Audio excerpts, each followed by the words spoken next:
Okay, let's unpack this. We tend to talk about eating disorders as, purely behavioral, a choice, or a loss of control. Mm. But looking at this research, especially this allocentric lock theory, it feels more like a hardware glitch. It is. It's a huge shift in thinking. Like the brain's GPS is just showing the wrong location and it won't update. That's a perfect way to put it. We're drawing from the new clinical guidelines from the Royal Australian and New Zealand College of Psychiatrists, and also some really wild new research on virtual reality. And the main takeaway seems to be that you can't just talk someone out of it. Exactly. Standard therapy can hit a wall because you're trying to reason with a brain that literally cannot see its own body correctly. And just to be clear, this isn't about diet culture. The guidelines state it right up front. Anorexia nervosa has the highest mortality rate of any mental illness. It's a serious medical crisis. So explain this allocentric lock. It sounds like something from a sci-fi movie. Well, in a way, it is a kind of prison.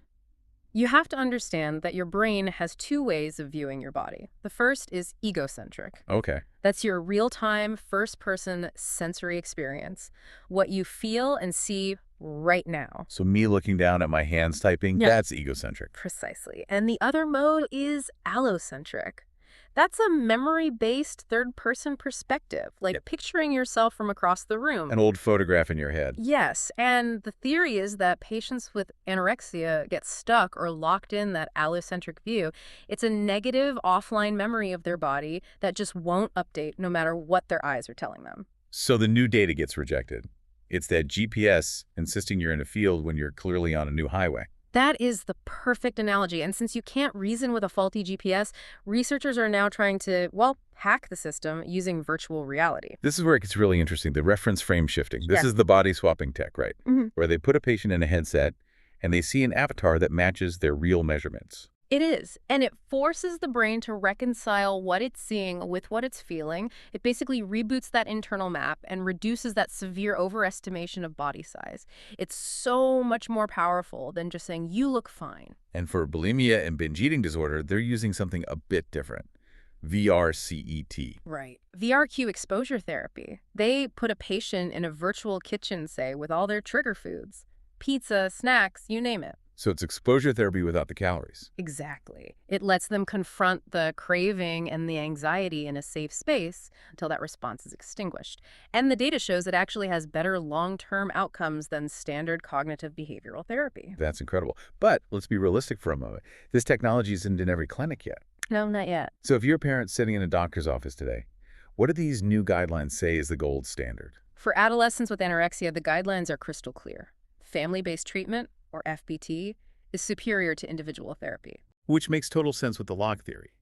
If the patient's brain is offline, the family has to become the external brain, taking over all the decisions about food. That's it. It lifts the burden from the patient. For adults, though, the path is a bit less linear. It's more of a stepped care model. And what about the physical side, the refeeding? I know there was always this huge fear of refeeding syndrome. Right, causing electrolyte shocks by going too fast. So doctors would start with very low calories. But that's not the thinking anymore. We now know that can lead to underfeeding syndrome, where the patient just continues to waste away. The new guidance is a middle path, starting much higher, around 6,000 kilojoules a day. And just to put that in perspective for everyone, that's roughly 1,400, maybe 1,500 calories. That's a huge jump from the old protocols. It is, and it saves lives. So we've talked about therapy, tech, nutrition. What about a pill? Was there anything in the pharmacology section that offers hope? For anorexia, the evidence is, well, it's weak. Antipsychotics like olanzapine might help with the extreme anxiety, but they don't fix the core disorder. No magic switch. No.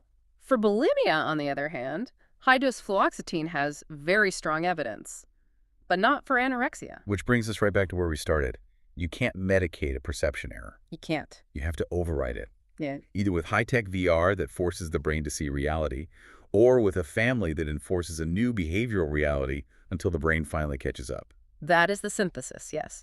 We're moving from just stabilizing the body to actively retraining the brain. It's such a heavy topic, but the innovation here is genuinely hopeful.